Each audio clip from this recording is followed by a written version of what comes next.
Good evening, everyone. I'd like to call this meeting to order. This meeting of the Denville Township Board of Education is being held in accordance with the Open Public Meetings Act. Notice of this meeting was provided to the Daily Record and/or the Star Ledger of Morris County, has been delivered to the Township Clerk, and has been posted on the bulletin board of the Board of Education office and at each of the school buildings in the district. Roll call, please. Dr. Moore, Here. Mrs. Seidelis, Dr. Arunaditasan, Here. Mr. Cass, Here. Mr. Anderson, Here. Mr. Capello, Here. Mr. Kim. Here. There is no need for an executive session, so if we can all please rise for the Pledge of Allegiance.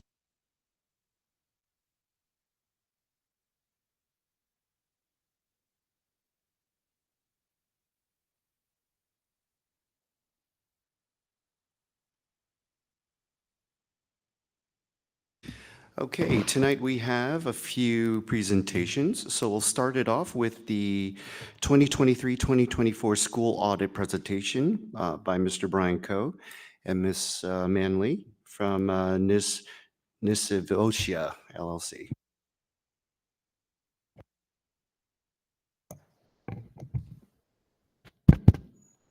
Hi, I'm Brian Coe from Nisivosha. Thank you for having me here again today. I think I came last year too, right? Yeah.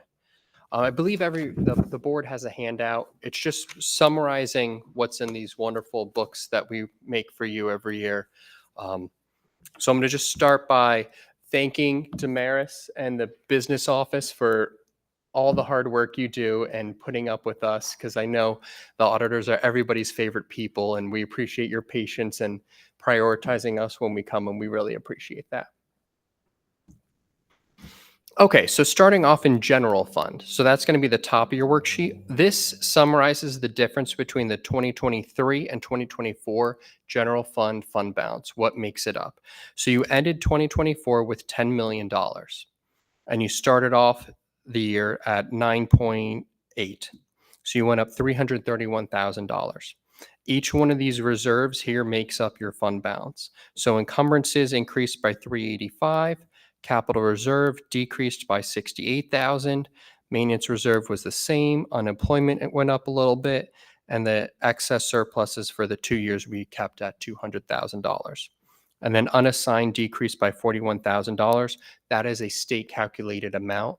That is roughly 2% of your total expenditures, but there's a couple of adjustments that we're allowed to take with that too, which is mainly extraordinary aid and non-public transportation aid are not included in that 2%. So that's why it changes a little bit every year based on your X aid and your non-public transportation. But that's the money that's set aside that doesn't need to be in any particular reserve or named or assigned something. So then your $331,000 that your fund balance increased, we did a little breakdown right below that, so you can see all the different items that attributed to that.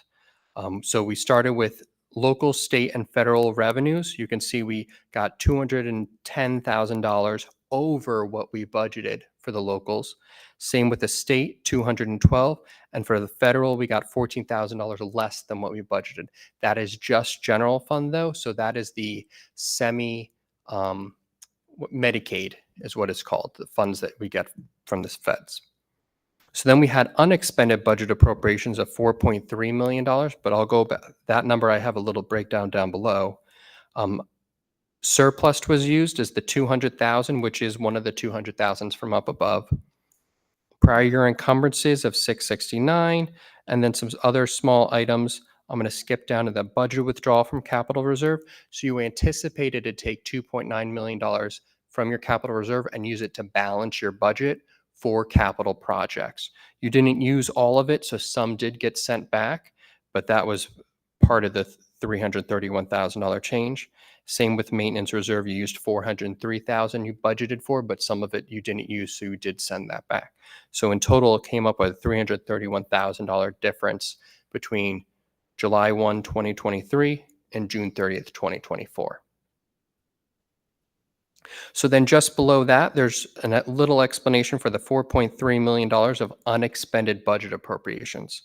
So it's mostly encumbrances, the unexpended capital reserve projects of $2.1 million, and the unexpended maintenance capital reserve project balances. So those, again, are the anticipated funds that you did not use. And then that comes down to $716,000 of remaining budget appropriations. And that is about 1.8% of your total budget there, which is a good healthy number to have as unexpended. So you had options in there, but most of that is from the unspent health benefits. You changed your plan during the year. Is it from the state plan to a private plan, and that saved you money on that. Of course, now things are changing this coming year with the health benefits, but you got 1 year's benefit out of that for quite a bit. Any questions so far? Okay. So then on the back, it just goes over a breakdown of capital reserve and your maintenance reserve. Where we started the year, a little bit of interest earnings transferred by resolution. So at the end of the year, the state allows you to take some of your excess surplus and move it back into your reserves to be used in future years.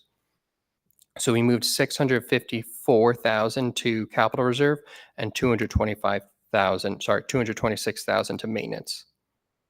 The unexpended balances returned of 2.1 and 388 are really just netted with the 2.9 negative and the 400,000.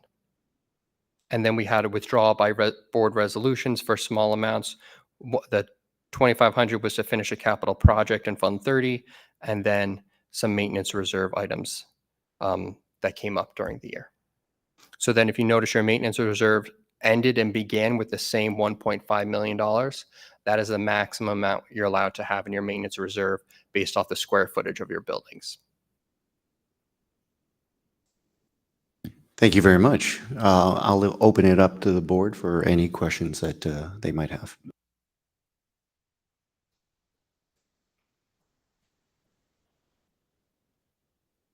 All right, great. Yep. Well, we didn't have any recommendations this year, thanks to Damaris and her team's hard work, and we really appreciate that hard work. We did have a couple of suggestions to just draw your attention to, again, that just because we didn't have to do a federal single audit doesn't mean that the federal government might not come in at a later time. So to make sure you maintain those records. And then the other item was GASB 101 compensated absences is a new requirement change, but Damaris and the team decided to early adopt that. So that one's already included in our audit this year. Great, thank you. And I want to extend our thanks as well to Ms. Dorowski and her team as well. So as well as the finance committee. So thank you. Thank you for that presentation. You're welcome.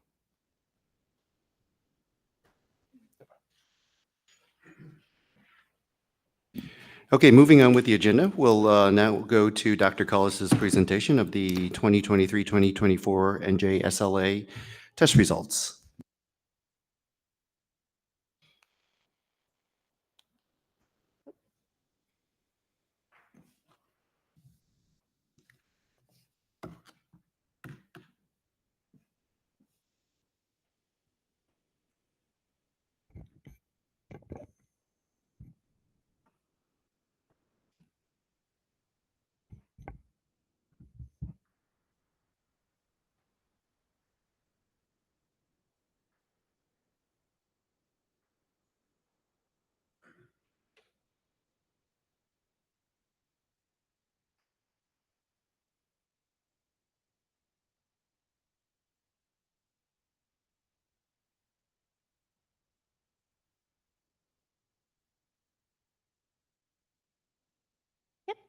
Thank you, Rebecca. I appreciate that.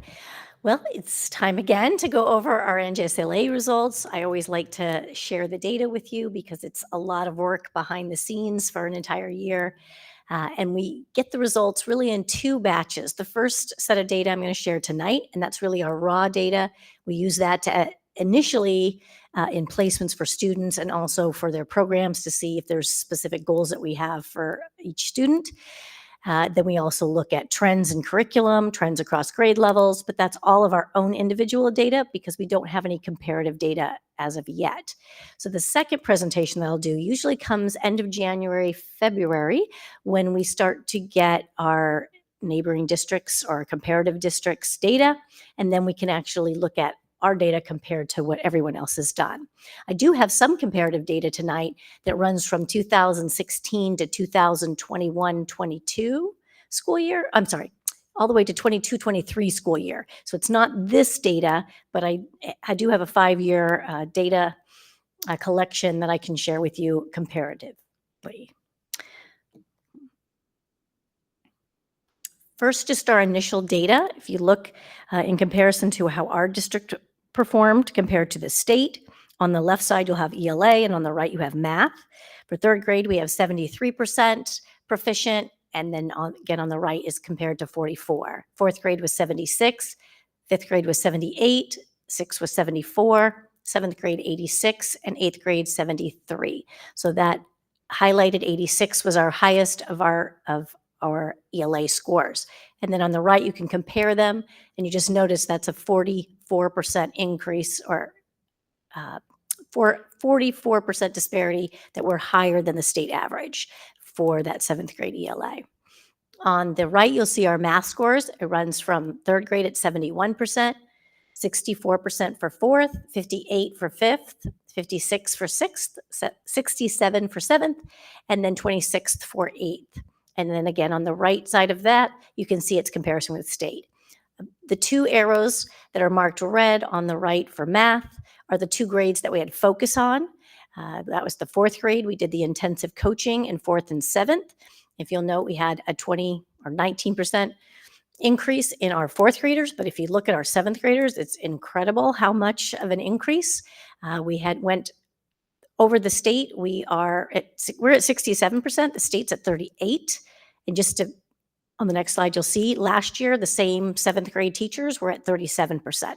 So that is a 30% increase over 1 year after coaching. Eighth grade, still low, but we're moving in the right direction. We started this 2 years ago. We were at 14%. We moved up to 20, and then we moved to 26. So we are moving in the right direction. This is just our core. I'm happy to see that our algebra grades, our algebra scores are back in the 90s. We don't have the 80s anymore. And then geometry was 100% again. So those are scores that we would see pre-COVID.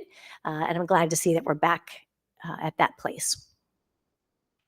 In comparison from 23 to 24, same scores that I just mentioned, but you can look yourself and see how it compared to last year. I did note that in seventh grade, the ELA was significantly higher in that group. And then also in the math went from 37 to 67%. So those are really the highlights. I did note again, the fourth grade, you can see it went from 52% to 64. Those were the two focus grades that we did the coaching.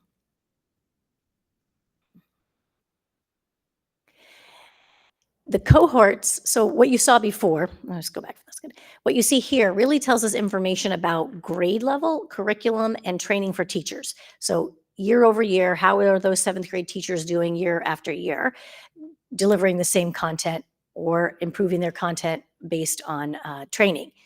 The next slide is really the cohort. How did the students perform? So you can follow the same color as you move down.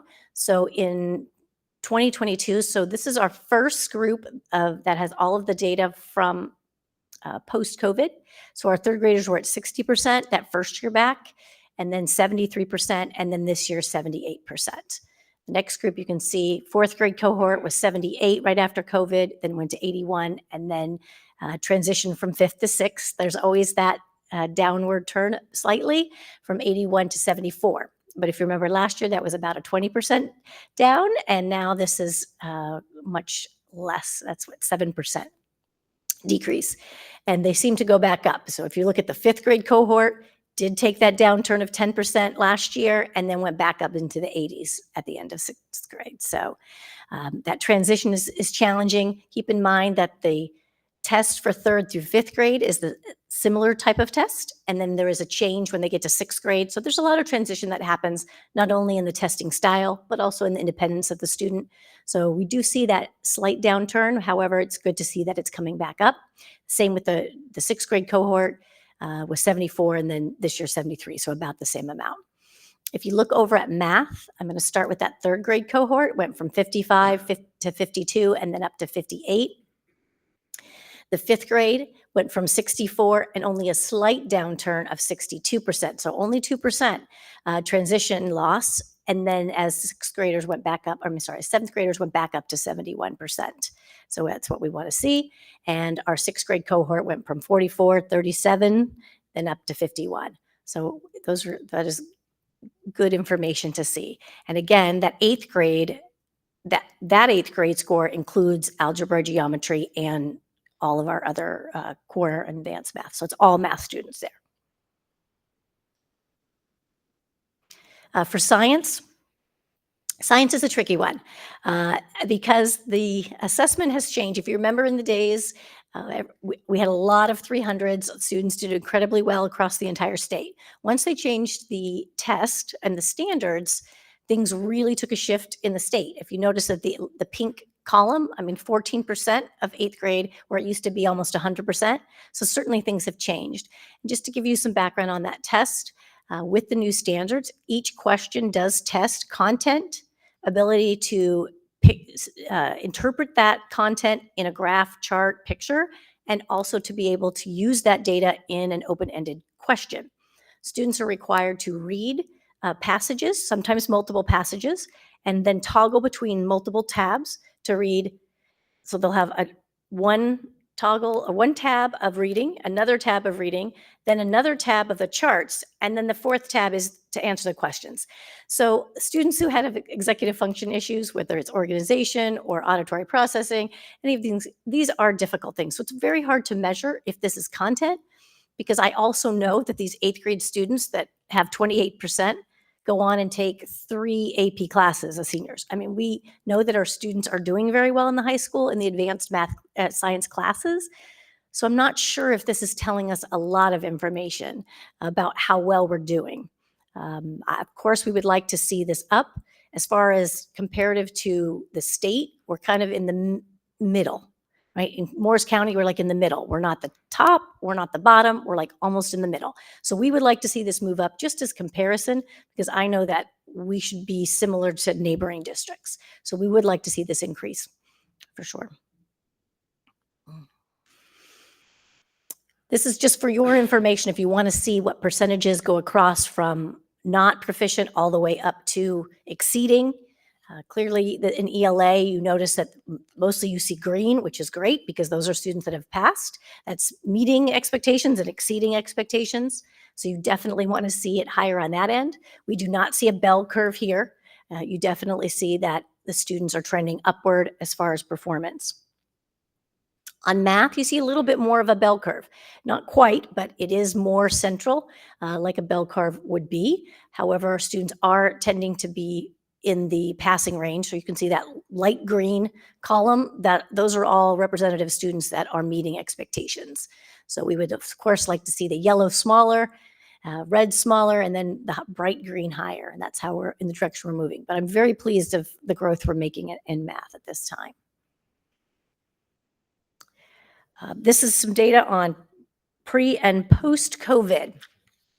So 2019, where did we leave off and where did we pick up?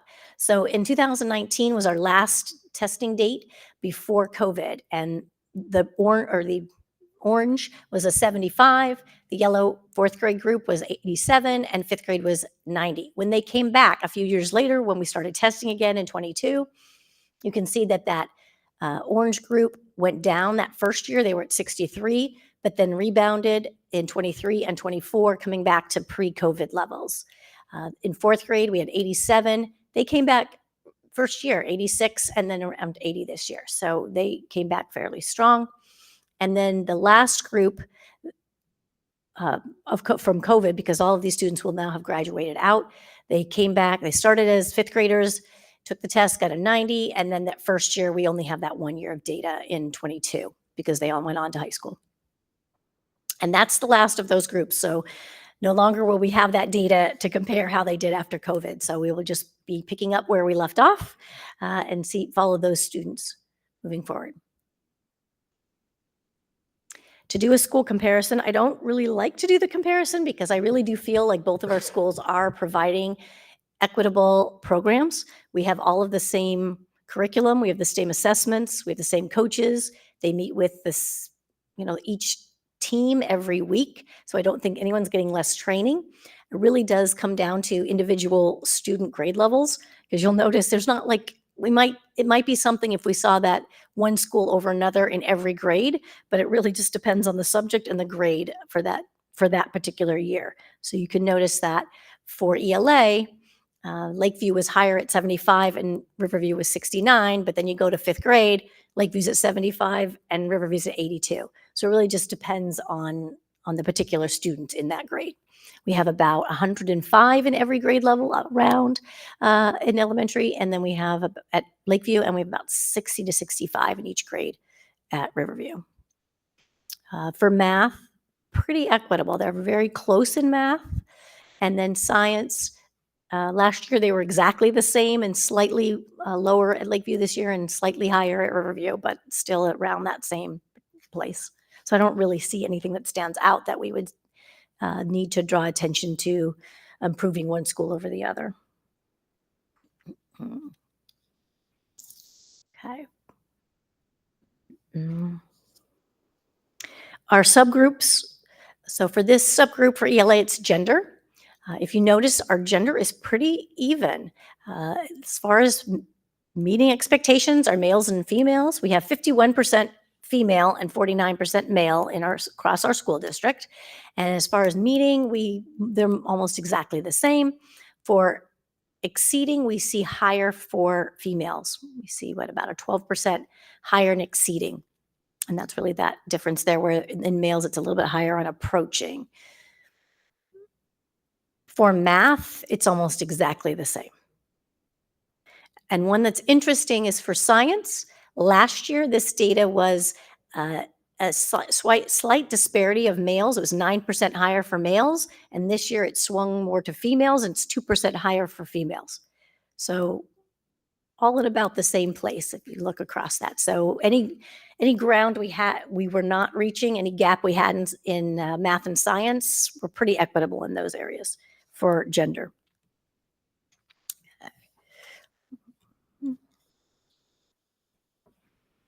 For subgroups for program, this is always very interesting to see how do our subgroups perform on this assessment, because a lot of the needs that they have are difficult in these types of standardized testing situations. But if you notice, over the years, we're pretty much the same, and we certainly aren't really going down. If anything, we're going up. Our students that have 504s are continuing to go up in language arts. Our special education's about staying the same in language arts. Gen Ed is the same. ELL is increased. So these are students that are multilingual learners, and yet they're performing at almost 60% here in English. I think that's pretty amazing. And then our free and reduced lunch, that's about the same. The next slide I'm not going to go over. This is for your information to look back on, but it is a requirement that we share all the raw data with the board. So that's there for you to look at if you want to see each individual group. As far as math, I'll point out that the students with 504s, again, significant increase here. We've got 10% increase each year for that particular group, and increases in gen ed and increases in special ed for math. It's really nice to see that staircase just going up. I'm also thrilled to see that our students that are multilingual are 52% this year, as opposed to 2 years ago, 19% proficient. So that is fantastic. The reason there's no data in those two areas in 23, we just didn't have enough students in that category to receive a score. They withhold scores under 10 students. I do want to point out this one line though, right in the middle, in the middle school, if you just look at the increase of math for special education, our special education program, so students that have IEPs, if you look at where we were in 2022, we had almost 37% ones, not meeting at all, the lowest score that you can get. And this year, 19%. So that's a huge cut of having a score of 1. Moving into a 2s, we had 28%, went to 26%. So again, we are decreasing, which is what we want. In threes, we had 25. We about stayed the same, but that's approaching. So that's like about a 740 and passing 750. And then look at the increase in meeting. We have 10, almost 11% were meeting in 2022. And 2 years later, we're almost 30% meeting. And then finally, we have actually one student. I'm so thrilled. We never hardly ever have students in this category, but we have a student that received a 5, and that's amazing. So you can just see that growth in a couple of years. We really are moving, even if the numbers don't just stand out and say, look, they're really growing. You can see that they are growing. They're moving from 1s up to 4s and 5s, and that's what we need to see. That's closing the gap. Okay, for science, again, programs. So you can see that our 504 students improved every year. Our special education's just been a little bit up and down in this. This is, like I mentioned, a reading assessment. There's a lot of reading in it. So our students who, we didn't have any that reported, we had less than 10, but students that do not have to take the reading assessment, the ELA assessment, still, the ELL students still have to take science, even if it's their first year and they're learning English, which is kind of crazy. They don't have to take English, but they do have to take the science. Again, this is for your data. And this is an interesting one. Here's the comparative that I mentioned. So starting with 2016, I have all the data going to 22-23. So not this current data because the state hasn't released it yet. You want to be in the bright green. The bright green says that you are in the top 80 to 100%, top 20% of the state. Out of 542 districts in 22-23, how did we fare? So statewide, we have been in the 90s before COVID, and then after, we're in the 90th percentile and then 88th percentile for the whole state.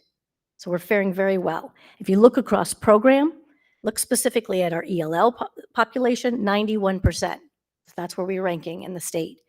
Our students with IEPs, 95th percentile. So we're in the top 5% of our state. Our special education students are doing very well in their programs across different races.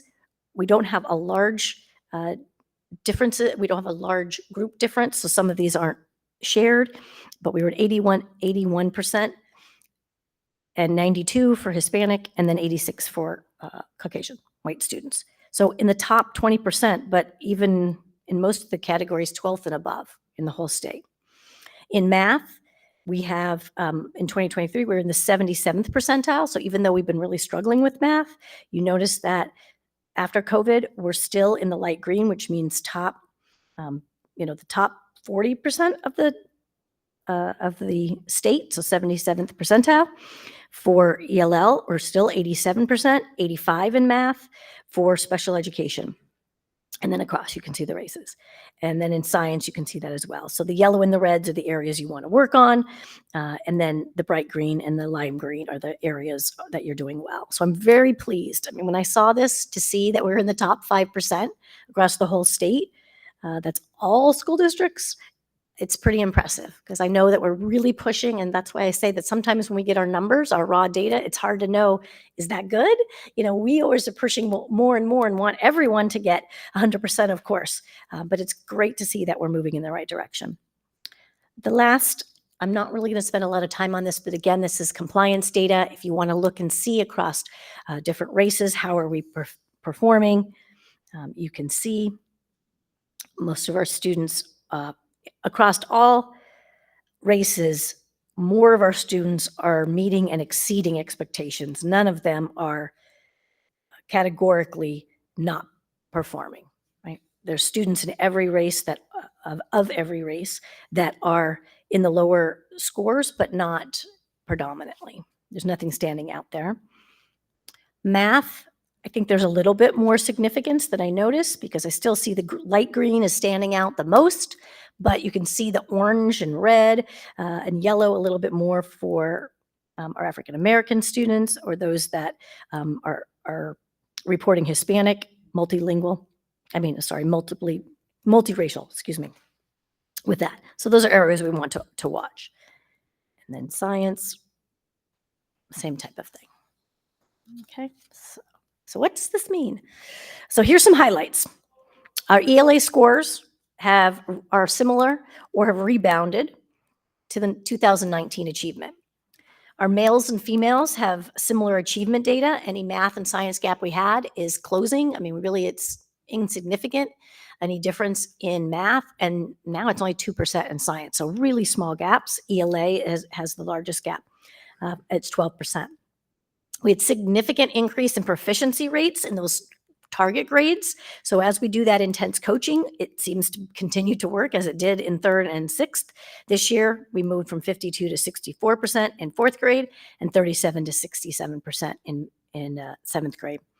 There's a 23% difference between the district and the state performance, and that's taking all the grades and averaged, and 25% higher than the state average in ELA across all grade levels. We have been doing more individualized assessments and programs to meet our students' needs. The achievement gap for students with IEPs and 504 seem to be closing. We've significantly reduced them, especially in 6th through 8th grade. We've seen significant growth in our subgroups from 22 to 24, which was that comparative data. And then Core 7 math students, just to give you an idea, which this is exciting for me going into the 8th grade, because 8th grade is the one that struggles, like with core 8th grade. But right now in our 8th grade classes, they went into 8th grade with 60% of them are proficient in core math because they took core math, and 35% of them were approaching. So their scores were like 740 to 750. It's close. So we're really, really close to moving that group up. So where we're sitting at 26%, we should not be sitting at 26% because right now they went into 7th grade. 95% of them are almost on grade level. They're on grade level or just slightly below. So we really should see some improvement in 8th grade this year. So I'm thrilled to say that. And last, these are just our areas of growth. We continue with math, we continue with science. That's why we made a goal this year as a focus area in our district goals. We want to have our consistency in math across all grade levels and then continue to focus on the subgroups when there's any gaps. And then here's a lot of different strategies that we're using. We're doing a lot, and I think you know because you're approving all of the resolutions. So I just want to thank you for really supporting all of these initiatives, because without this, I don't think we'd have these increase in our scores. We continue with that summer program for students that do not have IEPs, which is really important. We are extending our intensive math coaching. Now it's in 5th and 8th grade this year. And we're also providing at no cost tutoring to students at both elementaries and the middle school. We have new units of study. We have staff developers. We have new math program, and we have new science programs. So the curriculum continues to improve, and so does our training. So I think our scores will as well. So open it up for questions. Thank you, Dr. Cullis. I'll go ahead and open it up to the board for any questions for Dr. Cullis. It's always a lot of data, I know. It's the big one of the year. It's a good thing we're not students. We're going to be tested on it tomorrow. But you have a cheat sheet there. It's great to see the improvement. I know we've had a lot of discussions about the post-COVID hill climb. So that's great. One question early on with the, you were talking about, I believe it was grades 5 and 6, that they had extra help, and which, showed in the improvement, which is great. So my question is, as we move along with this program, the variables that the extra help brought to help those students become better and improve the scores, and is it more time? Is it expertise of the staff doing it? I mean, what we'd like to see is everybody showing that same type of improvement, either with or without the extra help. And I'm sure extra help costs more money and resources with the staff. I think we have very talented staff. I think there was a switch in, did a switch in thinking, not necessarily more time in class, but a switch in thinking and also a switch in the way we addressed curriculum. We did change up units, and we selected certain units and we moved them earlier in the year because we felt that students just like fractions We moved that to earlier in the year, where usually they don't even get to that in fourth grade till like March, and then they take a test on it in May, beginning of May. So they barely had any time to even address it. So we moved it to the beginning of the year. So we continue with addition, subtraction, multiplication, division, but we started with fractions so that they have chance to work with fractions and decimals all year long instead of getting it in March. So those slight differences, I think the staff has also looked at using their time a little differently. They do a lot more small group coaching and a lot less whole group homework, I suppose, like where you practice a few problems and then everybody just goes and works. They do that. However, the teacher during that time pulls small groups and works with the students on anything, any type of gap they may have, not just what that day's homework is. So I do think it's a change in philosophy and as well as practice. Not so much time. I don't think we've given any more time in school. I don't think we have any more time to give, but we do have the after school and summer programs too. I mean, I think that's really where I really do think the teachers have just really embraced it and took it really as a mission that they wanted to do. It has been difficult with staffing. You see every time the leaves that we've had, and we've had leaves in key grade levels and key subjects. And so it's up and down. It's hard, like they're really strong, well-trained, and then it's a different group the next year, maybe in that grade level for a short time, but it does make a small difference. Okay, just one more to follow up on Thanks. that. So no, that's good. I mean, it's very positive. We're making progress. But I know when I was subbing at Valley View, I got to know some of the teachers there, and maybe after class, after school, I had time to talk to them a little bit. It was well before I was on the board of that, obviously, and they talked about the new math, which many of us grew up with, did not grow up with, and the old math where the additions, the basics, addition, subtraction, division, multiplication, you were drilled on it. And you remembered it. So I'm wondering if, this transition to new math, or when somebody in the industry comes up with something entirely different, maybe to sell, sell more textbooks and things like that, if that has an impact on the kids when you're learning it one way and then there are adjustments or wholesale changes to the way you're learning math. Is that could be a factor too? It certainly could. I do have to say that our use of the text is minimal. I think the majority of our teaching is now from the curriculum based on teacher practice. So they do a lot of calibration of practice, but they don't really use the book as much as what we did as kids. I mean, certainly all the foundational things are there. They do fat fluency and all of those things, but they definitely are taking it from a comprehension and number sense perspective more than computation. Like, I really think that helps. Our teachers understand math. Our middle school teachers all majored in math. Not all of our elementary schools teachers majored in math, but I think that working one-on-one with the coach the way they have has really built their math competency and just their confidence. So, Thank you. Thank you, Dr. Cullis. I always appreciate your analysis of the data. I had actually asked Dr. Cullis a question a couple weeks ago about the science grades, because I had seen my daughter's test scores come back, and I was just looking at the district, and she immediately knew the information. So I appreciate your in-depth knowledge of this information when you always present it to us.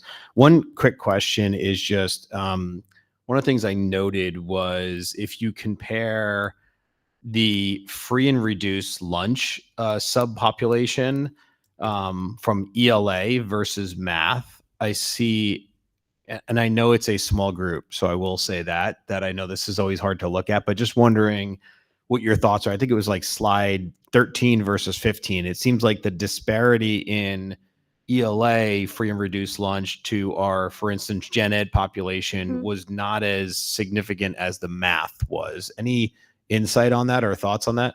I do. I've had this conversation with Dino. We've had some interesting conversations, because what's interesting about ELA, it's literacy. Students have been talking since they're born. Many of their parents have been reading to them. They've been doing their letters. And when they get to school, it's still the same basic language.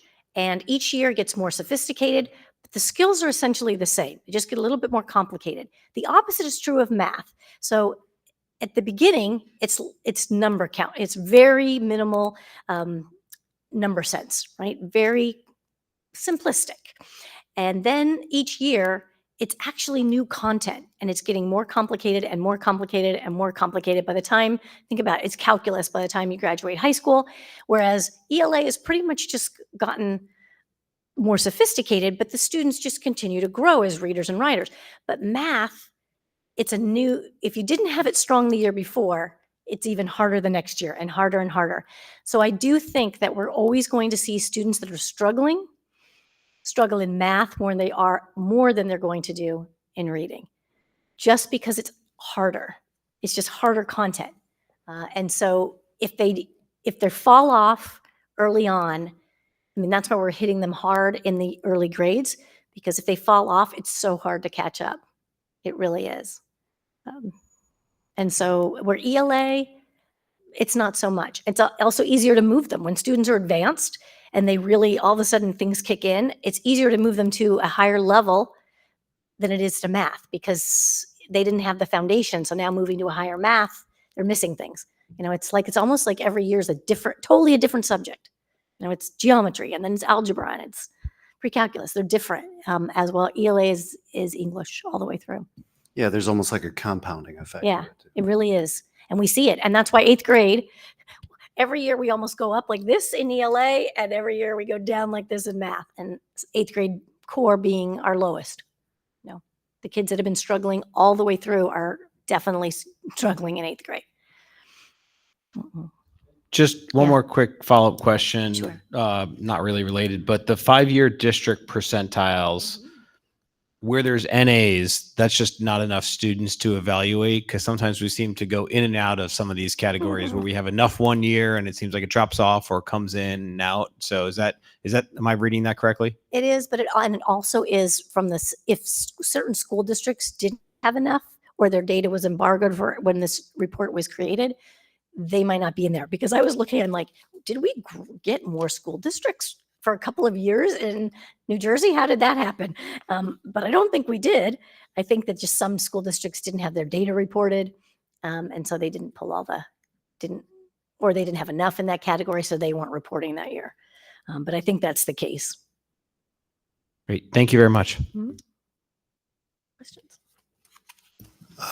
Yeah, I just have a couple observations. The first one, I may butcher a bit, so correct me if I say anything wrong, but this is based on our conversations, because I think there's always this idea that we're, teaching to the test, or, there's always a lot of pushback, and you hear, it's all based on this test. And you allowed me to ask you a series of questions, and from our conversation, it sounded like, as you said, there really aren't any surprises, that a lot of the test scores in general seem to represent how children are doing in the school. And from that conversation, it just became so apparent to me that these numbers aren't simply, on a spreadsheet for you, but I think it's clear to all of us when we ask you questions, like there's a depth to it. And I can't quite put it into words, but sometimes numbers are used to like dehumanize. And from my conversation with you, it just felt like you were really understanding the children and what was going on in the schools much more deeply through these numbers. And it was just really impressive, even in just a few of those conversations. And it just left a lasting imprint on me. And I just wanted to share that, because I think it's rare. And so thank you for that. And thank you for all the work that you do. And it's like, you aren't surprised by these questions. You're not sort of caught off guard. It's because it's not like you just studied the night before. You're like in it, living in these numbers that are children. So the other observation I want to make was on the 5-year district percentiles. Our special ed numbers are pretty impressive. And we talk a bit about this, in a lot of different ways. But to me, that's just again sort of the testament to what I've found in our school district, is that time and time again, it seems like everyone asks the question, what can we do to help this student? Like, that's what I keep hearing, and I keep hearing in other schools and other districts sort of like, let's see how much we can get away with. Let's hold back. And I never hear that here. And I think we're seeing the results of that, like in these numbers, that we do a really good job with every student, or at least we try. And this is a very special group, and we seem to be doing very well with them. So that's it's nice to see. I appreciate that. And I tell you, we really do take those numbers. Like every one of those percents means something because we know that's a certain number of children. And we did an exercise with the math in the middle school and the math team. And we had pictures of each student with the right gender and the right racial makeup, but not our actual students. And we just cut them out like from the internet. And we put them on the board that year that we had only 14, and we circled them. And all of us it hurt because we were like, wow, only 14 of our kids passed. So the next year when we got to circle, 20 passed. And this year we got to circle, 26 passed. I mean, those are actual kids, and you're like, you got 5 more. It just really does feel great. And we just had our math articulation. And one thing that really stood out was the other districts said, we can't believe that you got 30% more than the state average. How'd you guys get 30% more than the state average in 7th grade? And I'm like, they're great teachers. They just care, So it does feel great. And I appreciate that you acknowledge that because got a lot of great teachers working really hard. So thank you. Thank you for all the data and the interpretation of it. And usually I say I deal with a lot of data, and I say you start with questions. Data is just data. It doesn't mean much until you ask a relevant question and dig into the data and ask, what is the data telling us, right? I think that's what you've done really well. One of the things I noticed is I always thought, why are we doing, even in the past year's presentations, why are we doing better in ELA? Are we really, is it just, the way it comes out? But even looking at statewide, it's impressive that there's something that we're doing right? This is, is 540 some districts, and something we're doing really right, and to learn from that and see what we can spread across, right? Not just our schools, but beyond.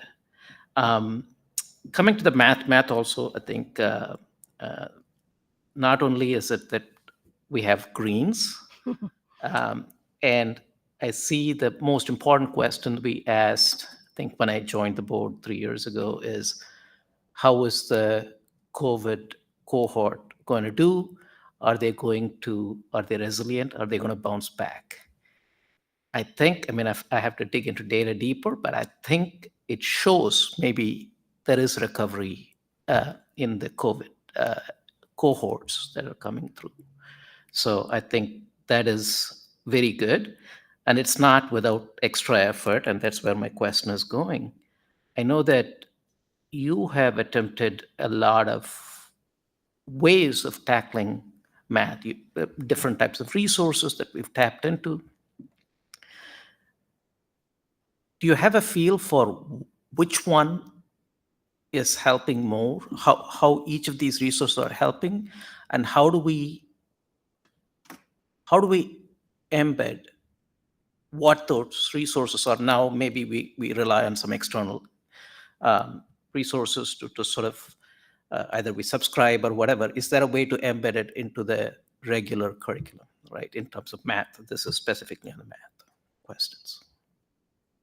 Well, the number one thing what has made the biggest impact has been the intense coaching. That's been the biggest increase that we've had. When we did it in 3rd and 6th, they increased by 20 and 30%. We did in 7th, they increased by 20, and 4th, 20 and 30%. I'm really hoping that we're going to see that again in 5th and 8th, so we can say it absolutely is the coaching. So they meet every single week Jen meets with every grade level every week. Every team in those grades every week to work through strategies and how to use the time and how to do the curriculum. And I think just having a magnifying glass and all those teachers working together constantly has been the biggest difference. That's Is- the biggest difference. Is it sustainable? Definitely. It is Yeah? sustainable. It is.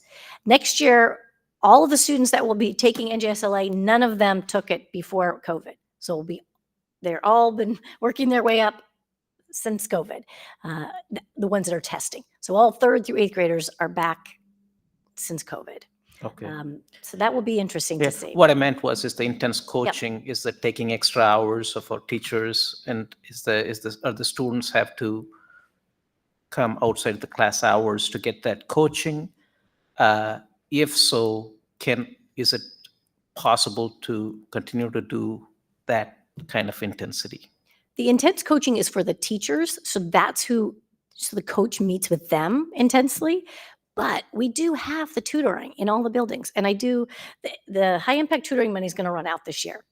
Although I'm playing a little bit with Title I money for Lakeview, because I do think there are kids that just need to come and review and redo things. They just need more time to go over that content that just, even with 2 hours, it's not enough. They need a little extra time. So coming in small groups, I think it will help those students. So that's kind of what Cliff is referring to, right? That you're thinking about even the small group of students that they need more. Can we give those people more, beyond? And that's, I think, what we're trying to do. Thank you. So, Dr. Collis, again, thank you for the presentation. I think everyone's mostly hit on some of the questions I had or the points I wanted to make. Vinu specifically was asking about, what are the things that you think were the most effective that we can continue to lean into? I did have one question about science. I think it's the one thing we haven't talked as much about tonight.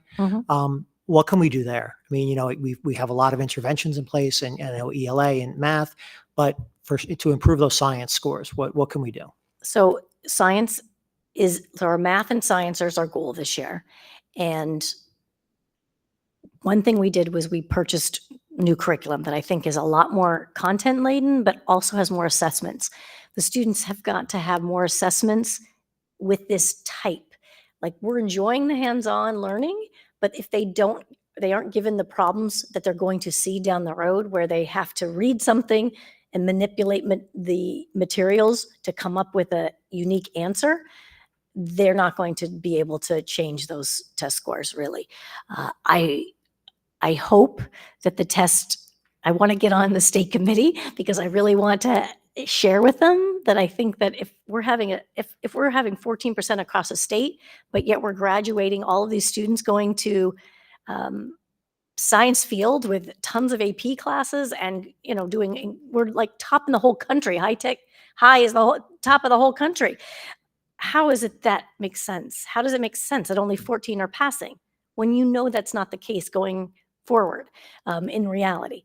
That's one thing. But for us, we've just got to work through the new curriculum and give them more time on actual content and actual assessment. And that's one of those things. It's not like I want to say focus on the NGSLA test, but we do have to focus on assessment because they're not performing well on the assessment.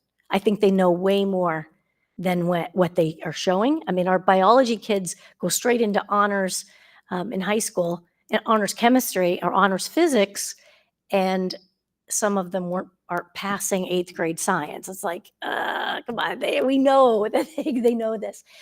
So I think that's part of it. I don't know if they know how to take that kind of assessment. I also think we put more emphasis last year by doing that vocabulary. The one thing we improved on in science is we had more kids go from meeting to exceeding. We didn't have any more get into the overall meeting and exceeding together, but we had movement from meeting to exceeding because I think some students that weren't doing it, were not taking the time. But once it became this contest, all of a sudden they were studying their vocabulary and really enjoyed doing the trivia Jeopardy against the teachers and against the other school and so forth. So we just tried to make it a little more fun because the kids who love that kind of stuff, I expected them to do better than they were doing because they love it. So why wouldn't they be showing that? So we do have work to do. Definitely have work to do in science. But that's what I'm thinking this year that we're going to focus on is the assessment and more content. Thank you. No, I was just going to say, thanks for the context. Maybe a side tidbit. I went to high school in India, and for us, the passing grade was 35. 35 out of 100 was passing grade. And if you get 60%, it's called first class, Ooh, and 75% is honors. And very rarely kids exceeded 75%, that's right? interesting. It's like maybe 1 in 60 exceeded 75%, right? So per se, okay, grades are what they are, and that's relative, but I see the science part in a 14%, getting meeting expectations, but all of them doing well when they get to high school and college. That's, yeah. Just one more quick question. Does MHRD use Linkit?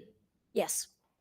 Can we look at the data beyond just eighth grade? In other words, would MHRD allow us to look at our student population and can Linkit somehow extrapolate that data to look into high school? I mean, obviously there's a endpoint there when we start talking about, 12th grade, but I'd be super interested to see that data even further out. Just, I don't know. We talked about it. I know there's anecdotally, and not just anecdotally, but we know our students do well, but I'd love to see how well they're doing. Yes, I agree. I can certainly ask because it's going to be the extrapolation that's the problem, just because I don't know if they track them much after ninth grade. The first meeting, we kind of hear how did Denville kids do, but after that, we really don't hear about it again. But I can ask them. We share our data with them. So, we do share it with them so they can see kids coming into them, this is where they're at. And that Linkit data, I don't know how they have this formula, and they're pretty spot on. That we take those benchmarks, somehow it works out. They were almost exactly of who was predicted to pass, meeting and exceeding, and actually who did. And it's not a formula. We can't even figure out the formula because Jen and I tried all different ways. We're like, how do they do that? Because the formula doesn't seem to work, but somehow it does with them. But I'll check in that, Mike.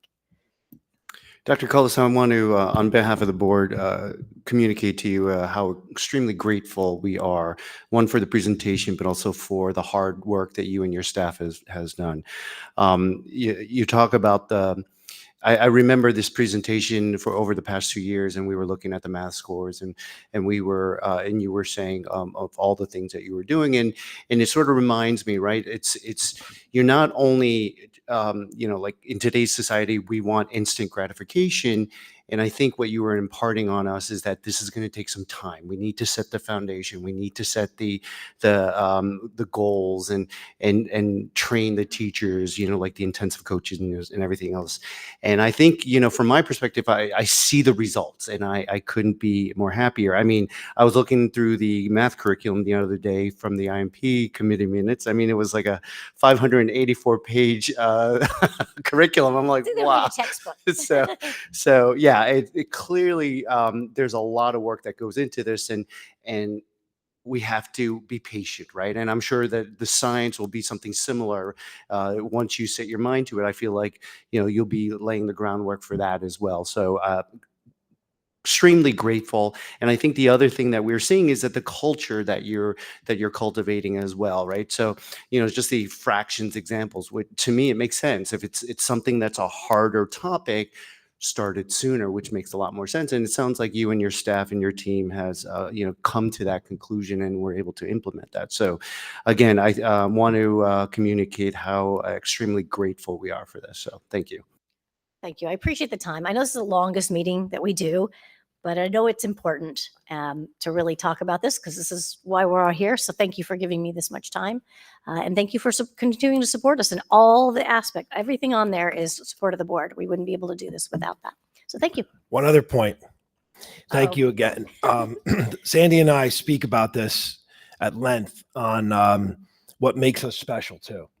And I wanted to say thank you to the board for really supporting us in doing some of the things that we do in our district, because we don't want to give up some of those things that may translate into a better test score, but to give up some of our SEL things. Like, let's think about the big Veterans Day things we have going on. When we did our strategic plan, people were talking about civics and those kinds of things. And here's here's a program that we really don't want to give up. And maybe that would give us a little more instructional time and things like that.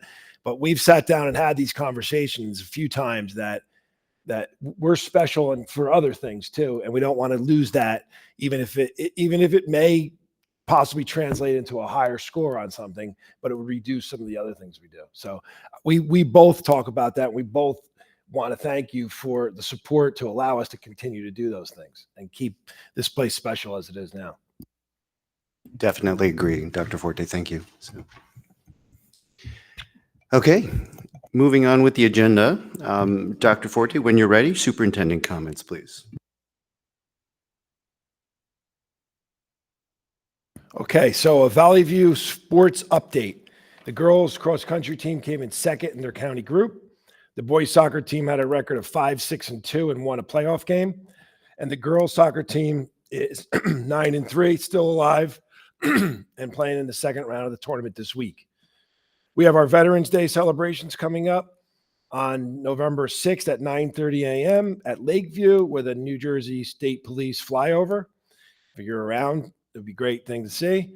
At Valley View on the 11th, November 11th at 8:30, and at Riverview also on November 11th at 9:30.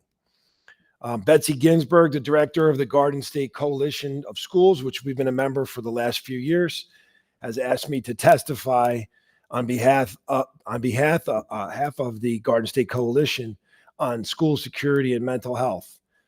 My testimony is in this document. If you ever want to click on it, it's already, I'll email it to everybody though. It'll be this Friday. It's virtual. It's to the Joint Assembly and Senate Education Committee, the New Jersey Joint Assembly and Committee. And I have done that once before. So it's the second time on the same topic. So I was looking forward to that. All right. So election day next week is going to be a challenge here because you should have seen it out there today. And this is not even election day yet. So just want to let you know, we are going to work with the township on trying to accommodate the public by moving some vehicles out of the main parking lot, the municipal building, into Riverview and into the annex. So you might see something a little different if you come on election day. There'll be cars most likely in the on the blacktop behind the annex, and we're going to have extra police and people walking around. And I cleared out my calendar the whole day just to be around to make sure I'm in the area as well. And that's my comments. Thank you, Dr. Forte. Dr. Cullis, assisting superintendent comments, please. No report today. Thank you. Ms. Kurowski, business administrator comments. I just want to thank the Board of Education office staff for the wonderful job and all the hard work that they did for the audit and working with the auditors from the beginning of July through mid-September. They really work hard to ensure that we had a clean audit, and I want to commend them. Thank you. Great, thank you. Okay, we'll go ahead and open it up for public discussion or public comments. We are going to open it up at 8:33 p.m. If you are in the public and you wish to make comments, please come up to the mic with your name and address and go ahead and ask your questions or make statements.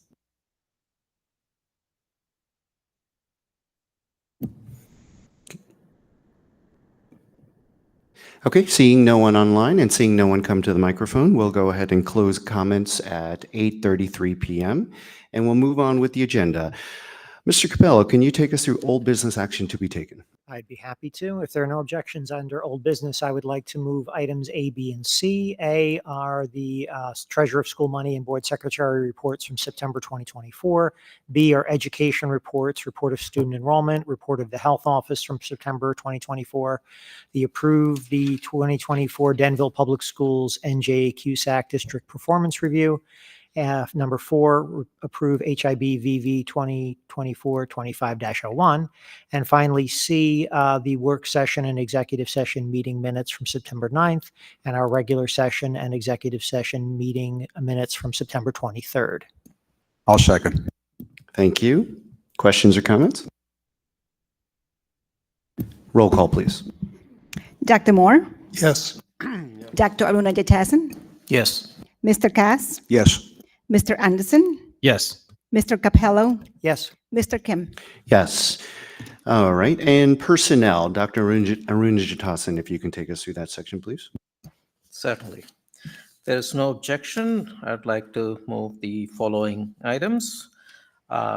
Section A1, we have new hires, resignations, retirements, leaves, extra pay salaries, and adjustments.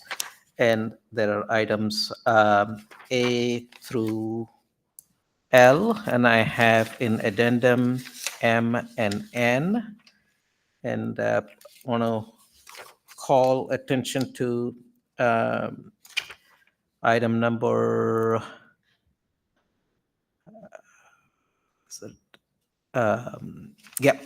E, which is receiving Promising Practices Award from character.org for Ms. Sarnapli and Mr. Scala. And in addition to that, there are a couple of, there's a resignation, and I would like to thank Ms. Handel for her service. And moving on to the next items, number 2, 3, 4, 5, 6 are all for Family Leave Act or FMLA. And item number 7 is for unpaid leave. And item number 8 is a job description.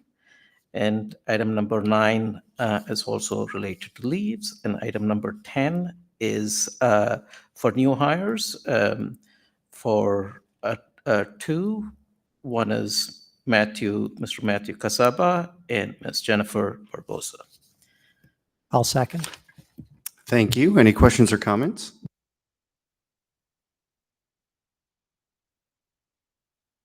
Roll call, please. Dr. Moore, Yes. Dr. Aruna Jatasan, Yes. Mr. Cass, Yes. Mr. Anderson, Yes. Mr. Capello, Yes. Mr. Kim. Yes. All right, Dr. Moore, if you can take us up through the next section, IMP. Sure. I'd like to move the following resolutions under instruction and program under item number 1, A through M, a series of conferences and workshops. Number 2 is to approve Dr. Howard Bowbrow, orthodontist in Denville, to provide information about orthodontic health for the students in Riverview and Lakeview. Number 3 is to approve the attached list of field trips. Number 4 is approving the revised math curriculum. Number 5 is to approve the 2 attached surveys for Valley View's application for National School of Character. And number 6 is to approve a student from Montclair University to complete 3 semesters of counseling internship in Denville schools, January 2025 to May 2026. I'll second. Thank you. Questions or comments? Roll call, please. Dr. Moore, Yes. Dr. Aruna Jatasan, Yes. Mr. Cass, Yes. Mr. Anderson, Yes. Mr. Capello, Yes. Mr. Kim. Yes. Mr. Capello, if you can take us through governance, if you don't mind. I'd be happy to. If there are no objections, under governance policy revisions, I move for first reading policy 1240, policy 2145.06, policy 2610, policy 8506, policy 9713, policy 5305, policy 0164, policy 0155, and policy 0151. Second. Thank you. Questions or comments?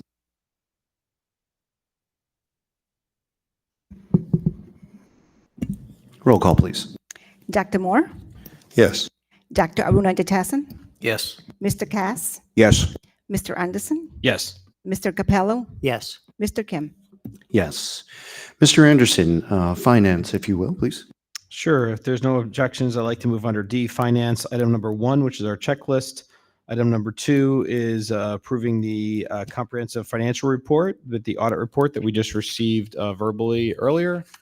Item number 3 is the board to approve the attached 2025-2026 budget calendar. Item number 4 is for the board to approve the following Title III expenditures for consortium members to be funded through Title III funds. Item number 5 is for the board to retroactively approve the attached agreement with the Uncommon Thread to provide trained behavioral technician services for the 2024-2025 school year beginning 10/21/24 at an amount not to exceed $68,250. Item number 6 is a resolution awarding contract to Arctic Wolf Security Package licenses. And that's it. I'll second. Thank you. Questions or comments?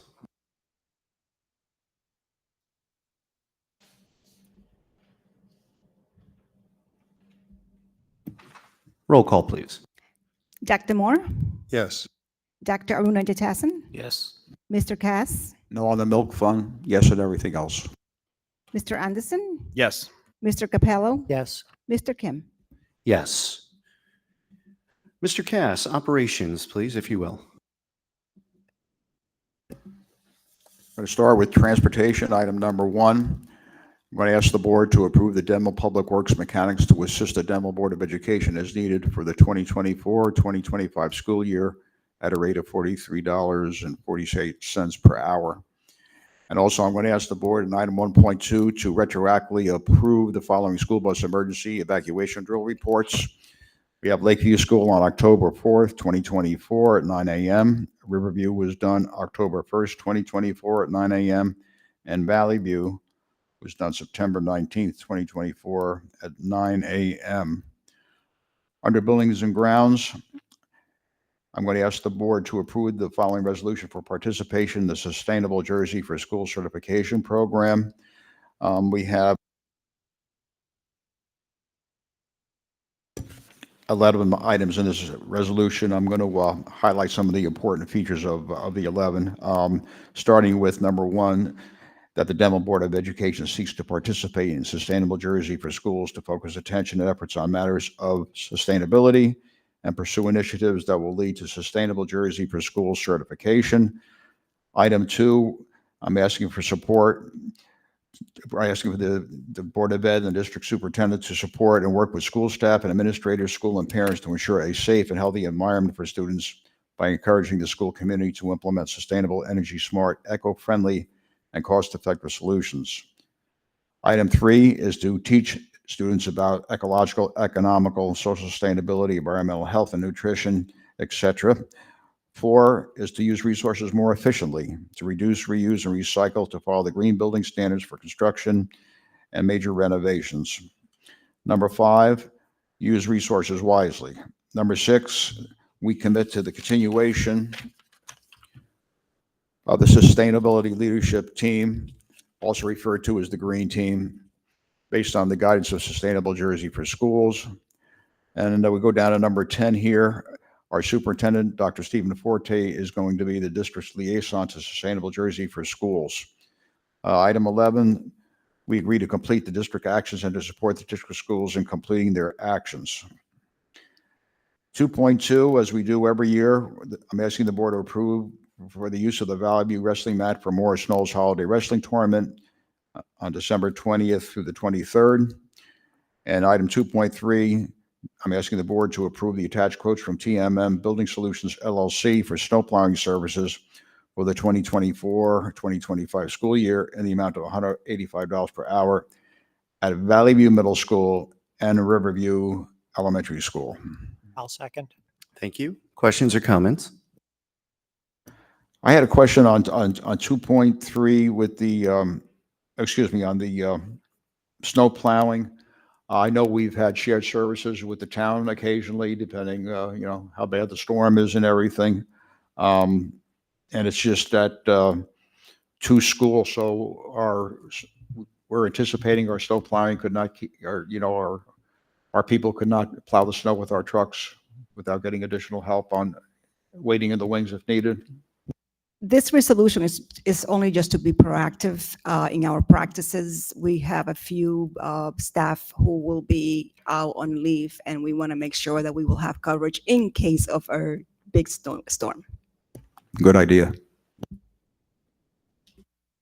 So can I just ask a follow-up question to that? So I noticed only 2 of our buildings, so we feel like we'll be okay with the other. And is this something we would call on if we needed, or is this something we're going to do every time we have plowable snow?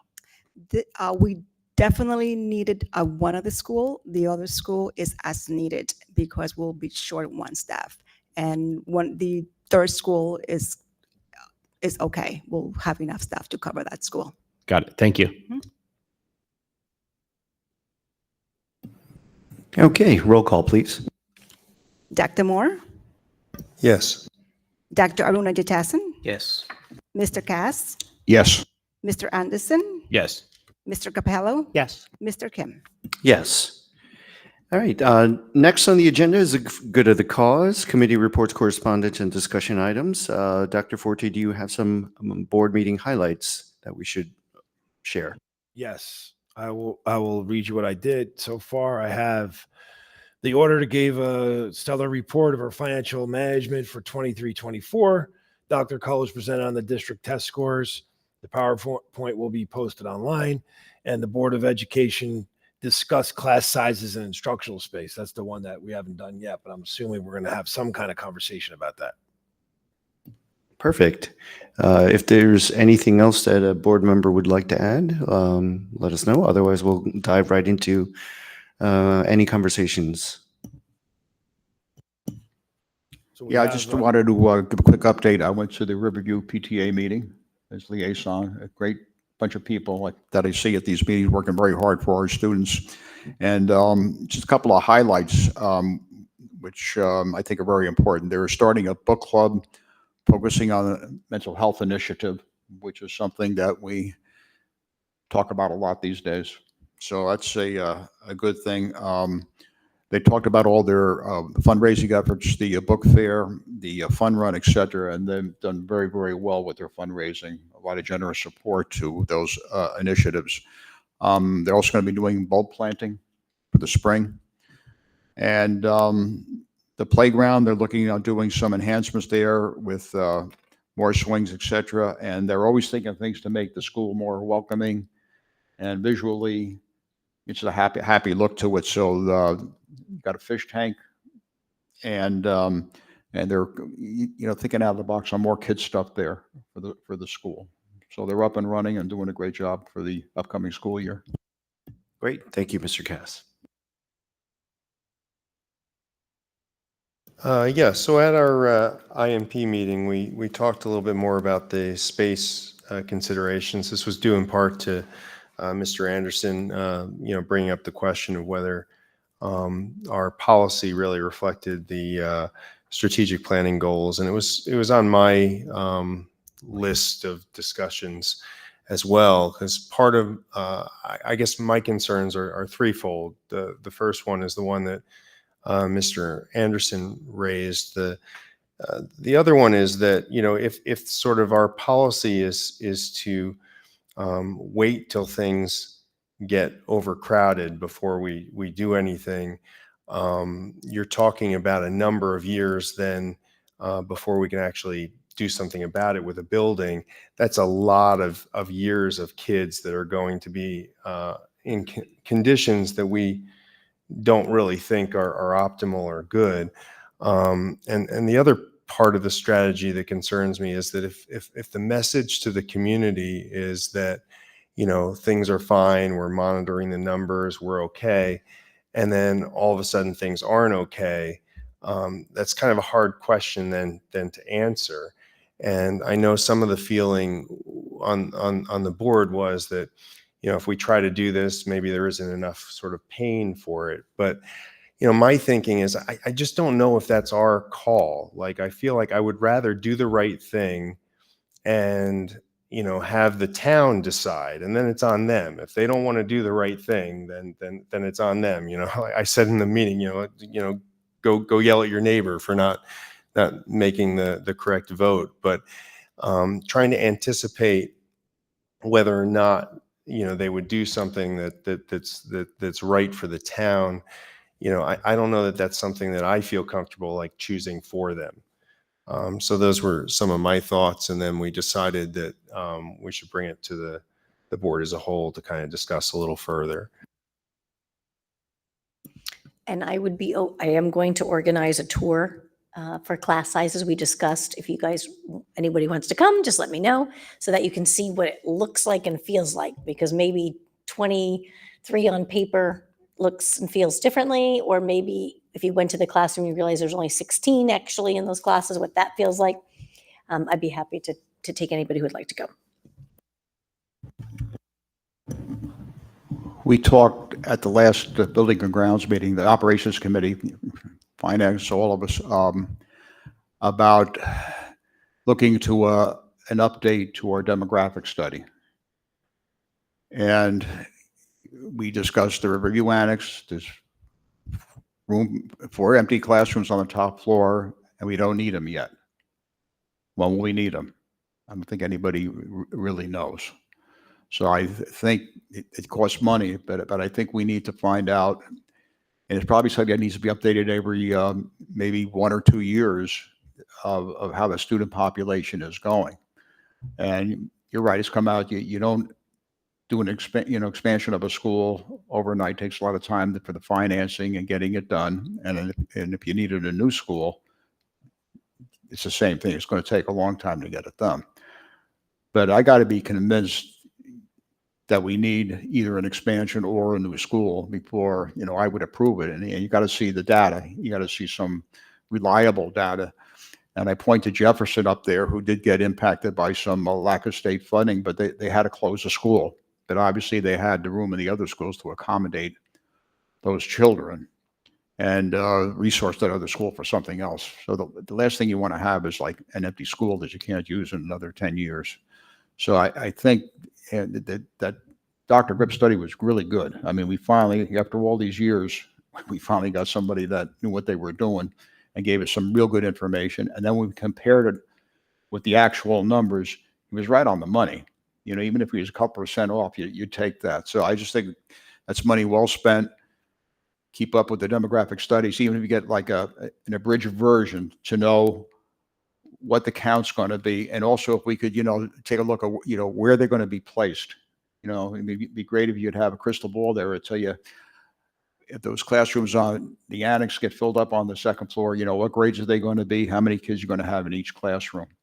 Is it still have the low student counts like everybody wanted from the strategic plan? Or are we going to be at the maximum? So I think you've got to have some hard facts before we start making decisions. Can I point you guys to the board docs today?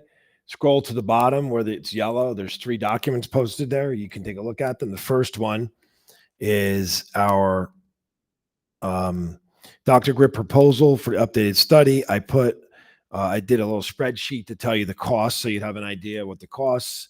In yellow on that doc on line 18, if you click on that, is the actual proposal, but the proposal numbers came right from the numbers in the spreadsheet are the same numbers from the proposal. So that's document 1.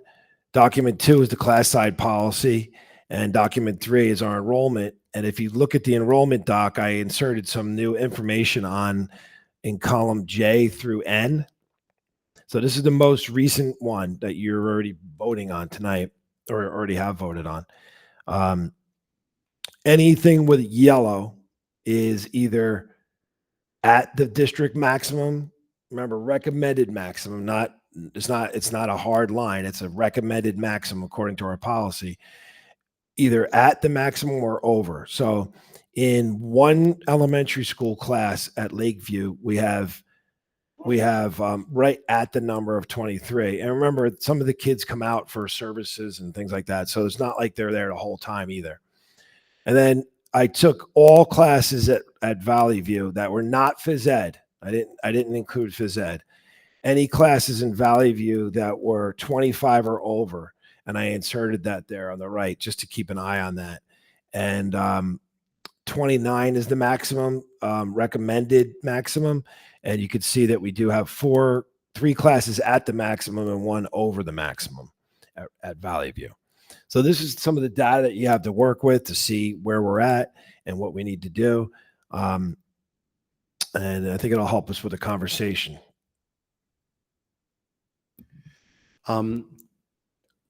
I'll let other board members ask some questions or make some comments, but I wanted to follow up with what Mr. Cass and what Dr. Moore had said.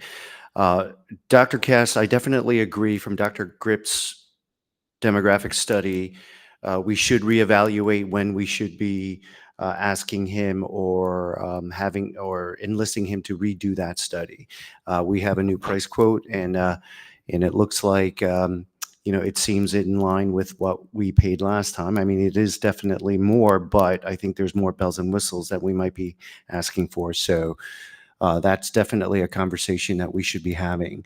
But Dr. Moore, I wanted to ask you what you meant by leaving it for the public. Are you saying that if we want to change the class size policy, we should get more input from the public? Or I'm just want to get clarification on that. Well, so the discussion at the IMP meeting is that if we change the policy, that may drastically change when we need to think about a referendum, because it's going to start pushing things around. Am I fair in saying that, Steve? Yeah. In other words, it came up that maybe the current policy we have now isn't really in line with what the strategic plan is saying. I believe was your comment, right, Mike? So if that's the case, everything we've planned on is using that data. So if like using those numbers. So if we want to lower those numbers and make that like a lower bar, I mean, well, I guess it's a higher bar, but it's a lower number. If we want to do that, that does change. It might change, the planning down the road. Because right now we feel very confident that we can accommodate students in our schools right now without doing anything. And then we feel like we can add to the second floor Riverview Annex and keep moving more kids over from the Lakeview side to the Riverview side. That's our game plan right now. And I think what Dr. Moore is saying is, maybe I'm wrong. So maybe I don't even want to, I was thinking you're saying if we want to do this, we go out to the public with a vote for funding to see if they want to, back that. Yeah. In other words, since the conversations are kind of sandwiched together, the idea was, that it has to become painful enough, right? Which would sort of be the opposite of lowering our class size numbers and all this. We'd want to, but I'm questioning that line of thought, that in order to go to referendum, we have to be assured that it's painful enough for them to vote on it. I don't know that that's our call. I think in the end, we present what the right thing to do is and let the public decide whether they want to go along with that. And so that's but they're kind of close to each other, because if we're moving this timeline along, then we are beginning to think more about the possibility, not necessarily, but the possibility of a referendum, and moving away from the idea of let's just let these classes get really big and cause a problem for parents, and then they're gonna vote. It's more like, are we doing the right thing here? So I think they're tied together in a way in terms of the philosophy behind the decisions, if that's clear. Yeah.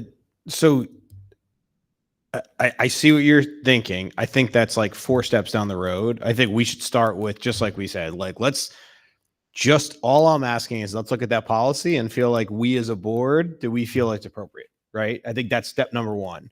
And if we say, hey, this policy, we feel like these numbers are good, then we already have an answer to the, the question. If we say, hey, we think that these numbers need to be adjusted, then we need to go back and look at what Mr. Kim had worked with the committee on to kind of put together. That's question number 1. Dr. Grip's study, I don't think there's a question in my mind personally as one of 7. I say, let's go do it. And let's also talk to him about what this looks like on an annual basis. There's just too much going on that we can't see this in a sequential order every year, same presentation. We can then look at the data to be able to draw conclusions. Right now, me trying to go back, the reason why I even felt like we needed it was when I went back and looked, I'm like, well, we got this one piece of data, and listen, we could all I was part of that decision too, to say, hey, don't spend the $30,000. Can we spend 5,000 to just get this one set of data? I think we're in it right now. We drive around town, we see the developments going up. We've now got to get to the point of an annual basis. So to me, they're two separate subjects that eventually at some point kind of collide together. But I think start with those two very simple, I'll say, kind of tasks. And I think then we'll start getting more data to be able to move forward. I think that's my opinion. Yeah, I think that's a fair point. I think there's just a slight bit of urgency if we're already kind of meeting some of these class sizes already, the tops. If we change the policy, we may have to start, pushing things along a little further in terms of, even the use of the annex and that sort of thing.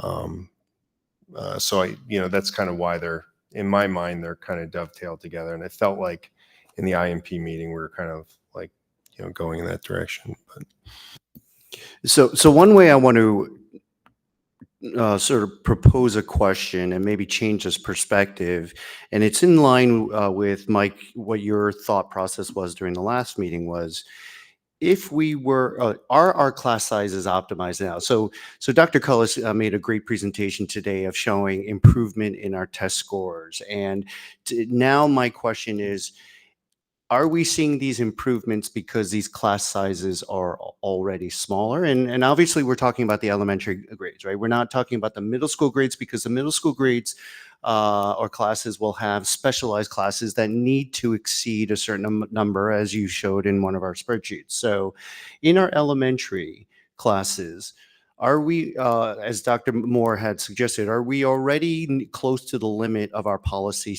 class sizes for the elementary schools?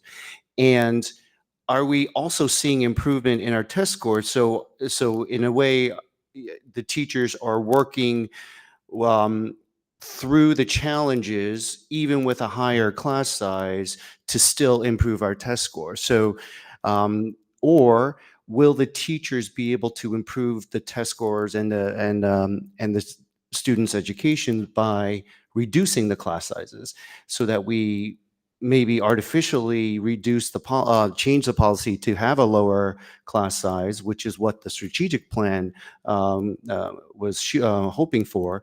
And are we going to see even further improvement in our students and our children's education? So Dr. Cullis, I'm curious to know sort of what your thoughts are with the question that I'm proposing right now. Well, we don't have any elementary classes that are near 26 in the 3 through 5, like the older kids. I mean, the biggest classes we have are 23. The one that Dr. Forte has highlighted, the reason that has more students than the other classes is because it pulls students in for specials, but not necessarily for academics. So they may have that many in a special, but they wouldn't have it in their regular academic day. So the question, I think, from the strategic plan, I don't think they really are thinking about 3rd, 4th, and 5th. I think they're thinking about kindergarten. I think when the parents are commenting, is 20 too many for kindergarten or 22 for kindergarten? I don't think that they're thinking that 23 for a 4th or 5th grade class is too many, because that's probably a reasonable. They have 5 groups of, or 6 groups of 4, something like that. I don't think they're thinking that. I think they're thinking kindergarten. They're asking, kindergarten, 1st grade, are those too high? Because Lakeview tends to be right at that 21, 22, even after moving 10 over this year to Riverview. So if you look at the comparison of Riverview to Lakeview.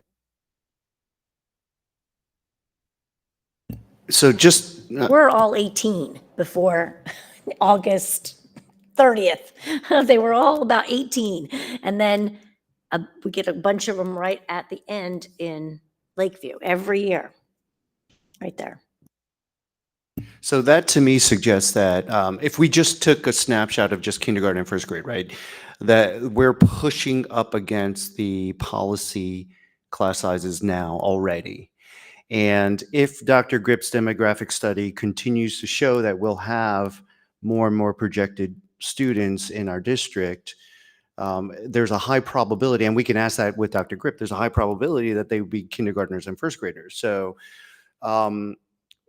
yeah, without even having to change the policy, we're already going to have some challenges.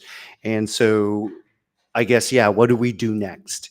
And then on the flip side, the other question that came up in the debate was, how long do we have the annex for? How long as a district do we want to keep that annex for? Which is a question that we didn't really toy around with, but yeah, that I think becomes another variable into this conversation that they're having that should then push us in a direction that we should now start having another conversation, which is what I think Dr. Moore and Mr. Anderson were alluding to. So I think bringing up the annex brings up a point that we have to really think hard about. The idea of an addition, we're never going to have an addition the size of the annex anywhere, right? So I just don't see that as an option.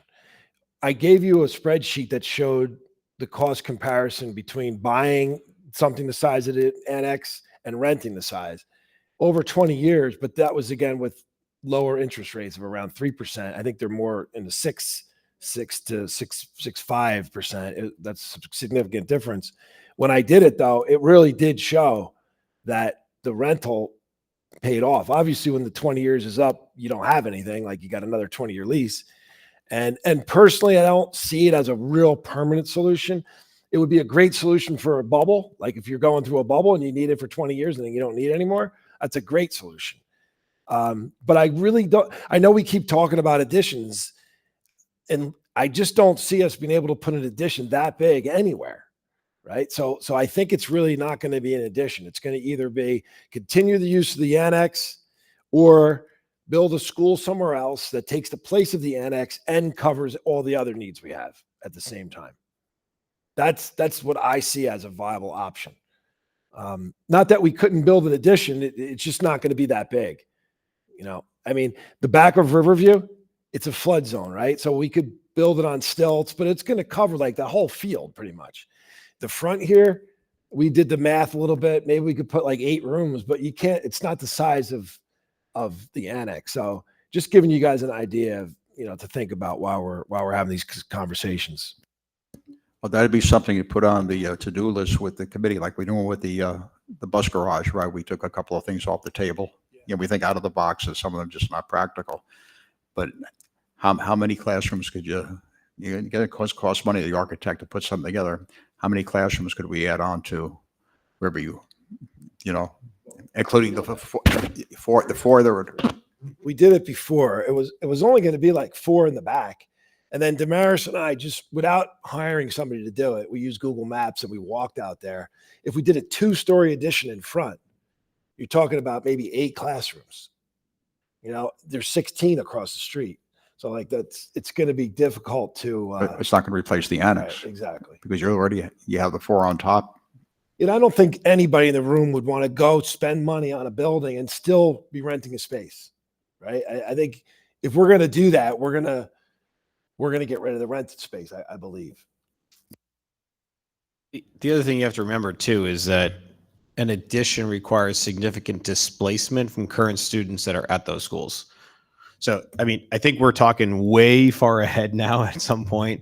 I think really right now we've got to look at 2 things, which is class size, what we feel is appropriate, and Dr. Grip updating his study to understand where we're going to be. And that's 5 years out, right? Like to Dr. Forte's point, I mean, we can talk future as to what it is, but I mean, financially, in my opinion, the data showed no reason to go build a school right now over renting that space, unless you know, which I don't know how you would know, that we're going to have this need for the next 50 years, right? Because if you look at the historical data, it's like this, right? It's a roller coaster up and down. So, I mean, if we could ride that building out for 20 years and that gets us through it, I'd be happy as can be. If in 20 years they go, oh my gosh, we've got to build a new school, or even 10 years down the road, this is continuing to go up, great, then they should go do it.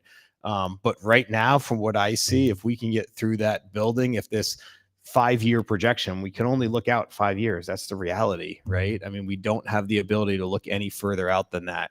So I think if we start from the basics, let's make sure our class size policy is appropriate, because I heard that feedback at the strategic planning that they liked the smaller class sizes, that was something that they really, liked. So, and if we come back saying the policy we feel is appropriate, I'm perfectly fine with that. I'm not trying to direct that. I just want to make sure we're looking at it, because everything we did, or Mr. Kim did with the committee, was based upon those numbers. So if those numbers are not what we all feel is appropriate, then we need to go back and redo that. It's not extremely hard, because it's just a formula, right, to look at.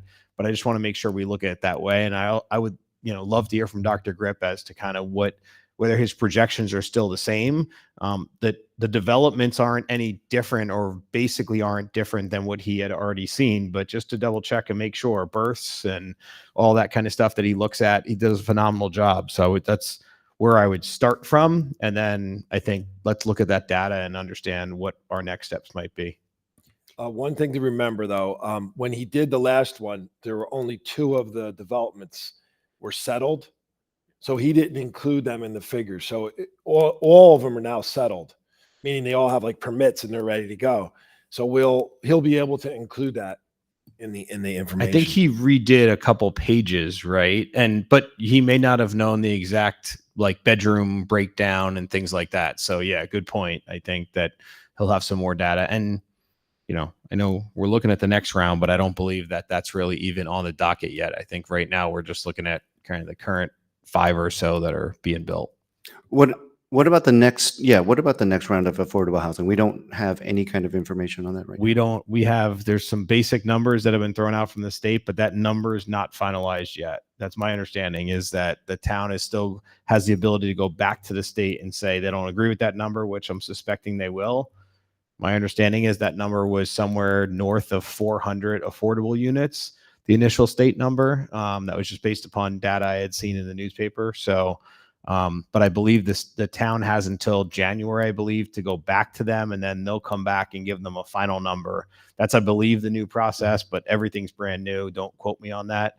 And then once that happens, then they start the process. I mean, it took almost 5 years for them to get all these developments kind of figured out and really start kind of permits and zoning changes and everything. So things could happen faster, but there's a lot and don't forget too, the loss of St. Francis changes some of the formulas too for the town, because that was senior housing that was giving us credits. So now loss of that. I don't know exactly how it affects it, but I think it does. Right.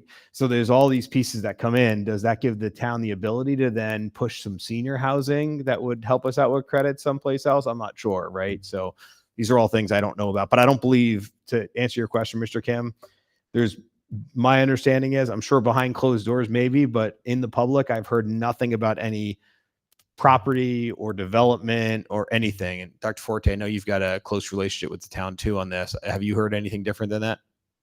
No, not really. I know the town's in a lawsuit too, with it's like 10 other towns or something that are fighting this. So I'm sure that's going to have to play itself out. That's going to be a while. So it sounds like there's good support for updating Dr. Grip's plan. And just to put it in perspective, by the time we start this, we'll be using 2025 data. And this was done with 2021 data. So it's not like it's like a year or two old. It's ready. Maybe it's a year earlier than we normally would, but I think it's okay to do it. So I'm going to add it to the agenda for the next meeting, and then we'll get moving on it. Yes, please do. Yeah, just a question and then a restating of the obvious. Or I'll start with the restating of the obvious. So it's just that, like, if we alter that class size, for say just the 2, 3, 4, and 5. So instead of 26, we say that that's not acceptable and drop it down. That significantly changes that whole comfort zone that we had from the space committee. And it doesn't necessarily mean we have to go to referendum, but it certainly means we may be scrambling a bit more. So I think, what I was hearing at the IMP committee and I'm feeling now is that there may be more of an urgency to resolve this. If we sort of dally around with it and then a year or so later, we're talking about changing the policy, it could put us in a really bad position because now we don't know what to do. So which leads me to my question is is in terms of the policy itself, do you want the IMP committee to come up with a recommendation? Is this something we should be talking about all together? How do you want to go about it? I think it's a great idea that we come up with what's the ideal count per class. And Dr. Carlos talked about, how in kindergarten, did you get to the point where just too many kids? And I know this firsthand from running my Munchkin division, 4-year-olds primarily there. I mean, you need a lot of help. So you probably have different sizes for different grades. So the committee come up with that. We'll take a look at that, and it'll certainly help us decide our space needs with the population going up.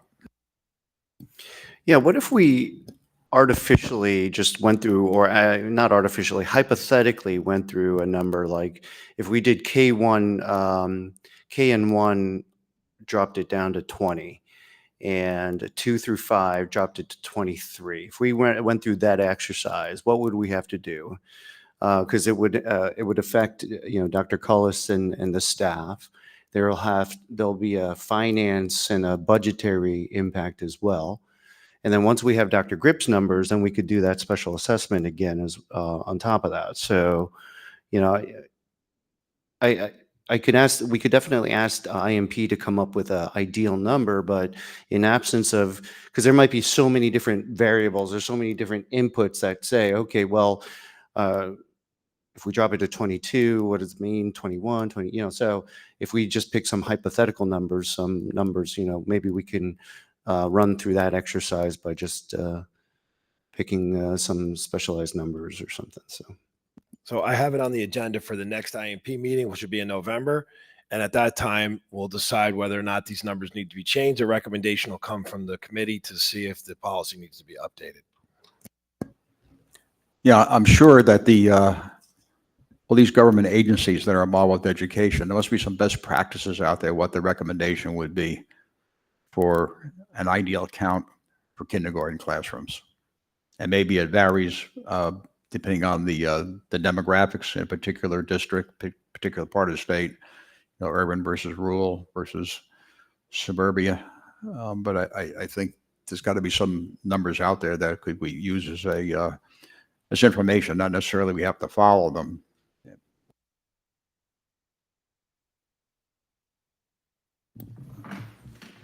Any other board members that wish to make a comment? Sure. Go ahead.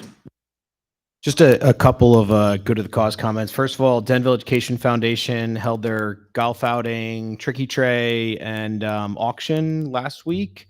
They raised just about $20,000. So thank you to the community and everyone who supported that. They are having a mother-son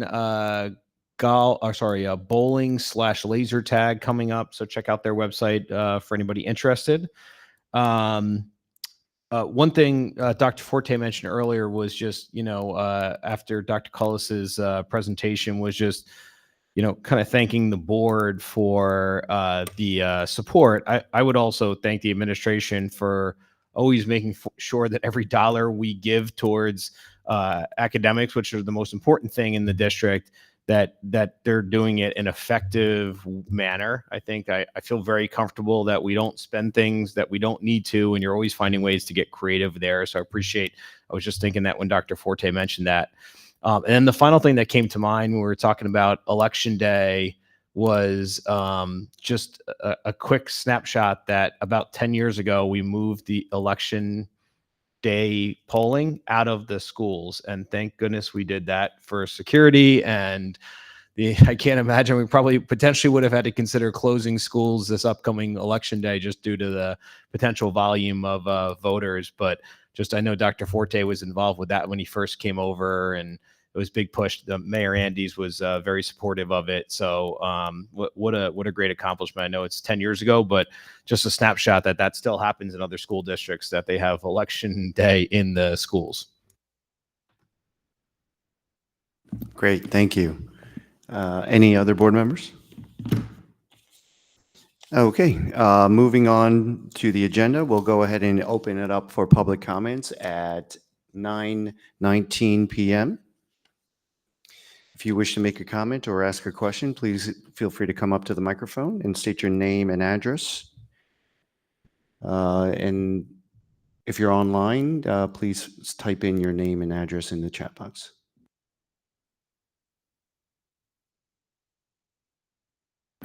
Seeing no one online and seeing no one come up to the microphone here, we'll go ahead and close it at 9:19 p.m. There is a need for executive session. So Dr. Moore, can you take us through executive, please?